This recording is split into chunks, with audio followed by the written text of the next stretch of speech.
Kia ora, good evening. The latest Herald Digi poll does not make good reading for the Labour opposition, with the party's support slumping. If an election were held tomorrow, National would have the support to govern alone with 50.8%. Labour's fortune have taken a turn for the worse, with just 29.5% seeing them as a viable alternative government. The Greens are up 2.3% to 13.1%, which would give the centre-left bloc just 42.6%, well short of what's required to govern. The bad news for Labour does not end there. Leader David Cunliffe's support has dropped 6 points to 11.1%, lower than the 12.4% support previous leader David Shearer garnished just before he was rolled by David Cunliffe last year. The popularity of Prime Minister John Key is up 4.6% to 66.5% as preferred Prime Minister. The poll is of 750 voters and there is a margin of error of plus or minus 3.6%. Those opposing a proposed monorail in Fiordland presented a petition to Clutha Southland MP Bill English today in a bid to thwart developers' plans. At the Beehive today to present an 18,000 signature petition against the proposed Fiordland Link experience were two executive members of the Save Fiordland Action Group and President of the Federated Mountain Clubs of New Zealand. The monorail's proposed route is through 30 kilometres of forest and river valleys within the Te Wāhi Pounamu World Heritage Area. The presentation comes ahead of Conservation Minister Nick Smith's decision on whether concession to build the world's longest monorail will be granted, a decision that's also dependent on a pending report into the proposal's financial viability. Crown Research Institute Ag Research fronted breeders and farmers in Gore recently to discuss why an effective scientific and commercial hub in Mosgiel could be significantly downsized for no good reason. Ag Research plans to transfer about 80 research scientists based at Invercargill to Lincoln, leaving around 30 staff. Farmers want clarification why Ag Research was spent $100 million creating a Lincoln hub when Invercargill received a $17 million makeover just 5 years ago. I spoke to Environment Southland Chair Ali Timms, who says farmers called for an independent inquiry into the decision, but concerns were squashed by Science and Innovation Minister Stephen Joyce. When we met with him last year, he promised that the board would truly test their future footprint plan, and I don't think they have. They certainly didn't convince us of that the other day. The red meat sector, they're saying that perhaps they're not getting enough investment in that here on a national level. Do you think it's supported locally? Is it something that we need to try and sustain here in Southland? Well, absolutely, and that's what I spoke about, particularly from Environment Southland's perspective. We really need to have a viable and sustainable sheep meat industry in the south, because that really acts to lower our overall environmental footprint, and that's important if we're going to do things like implementing the government's MPS on fresh water quality. Why is it important that we keep scientists in the south and sheep stocks in the south for improving science on them? Well, I mean, we need diversity in our economy down here, and I mean, rural economy is the lifeblood of things in Southland. 30% of New Zealand sheep flock are still south of the Waitaki. I think that we've got the right climate down here for sheep, and having farmers working locally is really what gives us the sort of the local science that we need in order to make the industry more sustainable. If they are moved to Lincoln, of course, it is a different environment. They're not going to be getting the same results as if they were testing on farm here. Potentially, what could it mean for the industry? Well, I mean, the industry is already struggling as it is, so I think being able to do the right sort of science and particularly to have the ability for local farmers to meet with the scientists. You know, the farmers are the end users of the outcomes, and there's been great relationships in the south, and a lot of that's just because Invercargill is 2 hours up the road. It's a whole lot different when all of that science has shifted to 500 to 600 miles north.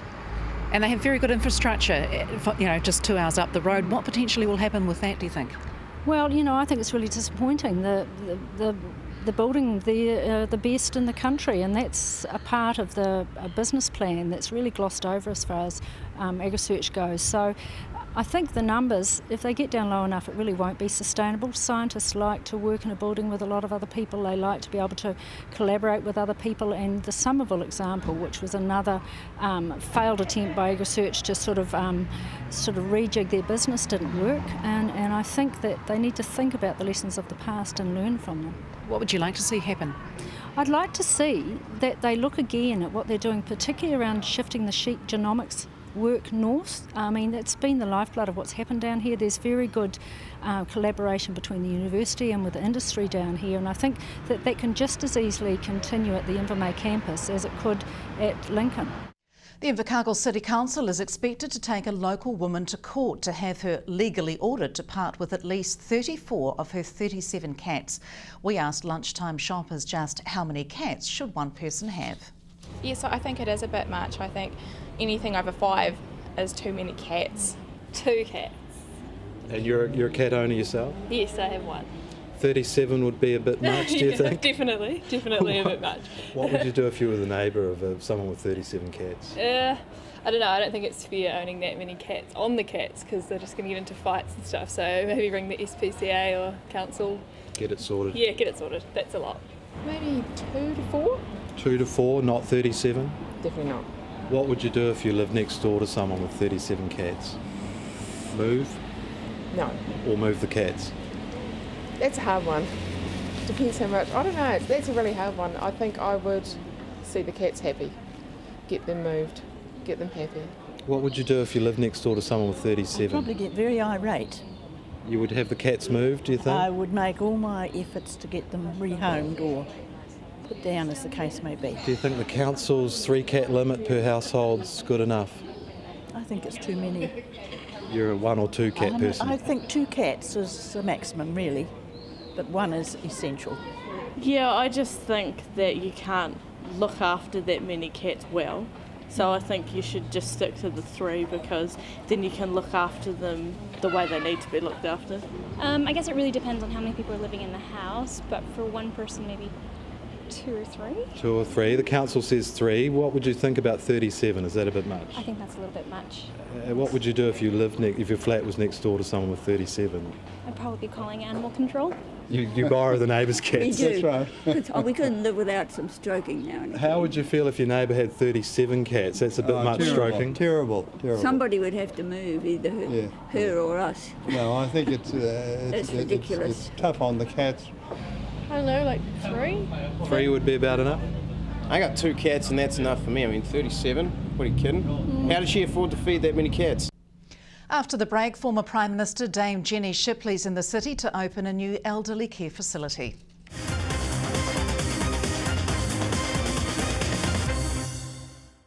Welcome back. Invercargill Inner City Working Group Chair Graham Sycamore says progress on the redevelopment of the inner city has been slow, but he expects momentum on the project to pick up as the year passes.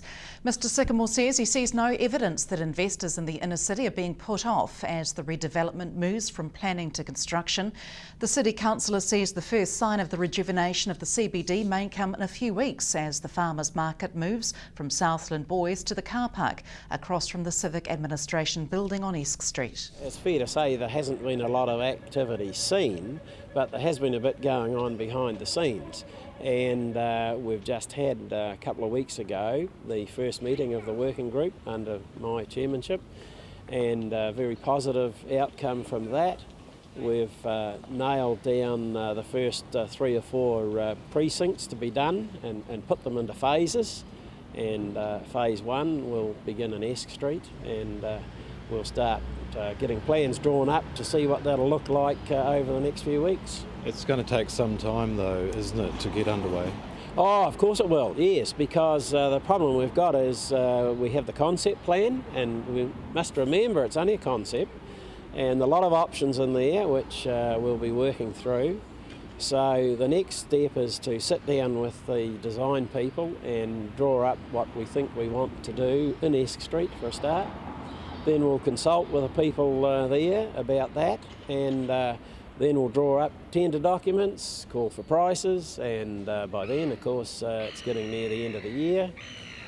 About the worst time to dig up the street, so you may not see anything physical happening till maybe this time next year. You're not hearing feedback from people and thinking of investing in the city that are going, well, look, you're just taking too long, I'll go elsewhere, I'll take my money elsewhere? No, we haven't heard that. On the contrary, we've heard positive comments that, gee, now we know you've got confidence in the city and you're going to invest, we'll do the same. So I'm aware of several upgrading projects underway around the CBD, and I'm sure there are others as well. There seems to be a great deal of support for the concept of bringing the farmers market into the city, the logic, I guess, of bringing people into the city in the weekend. You're a supporter of that idea? And when could we see it, possibly? Well, it could be there in a couple of weeks, because I believe they have to move by the end of March. We certainly would love to have them in Esk Street. As part of that original concept plan for the CBD was to have a market there. And while the type of layout that was signified in the plan won't be done in a couple of weeks, certainly the market could be there, and then we can work around that when we get to that phase. Bupa officially opened its new $28 million aged care facility in the city this afternoon. New Zealand Bupa Managing Director Grania Moss says her company's investment in the region is significant, but none of the development would have been possible without the support of the community and the City Council.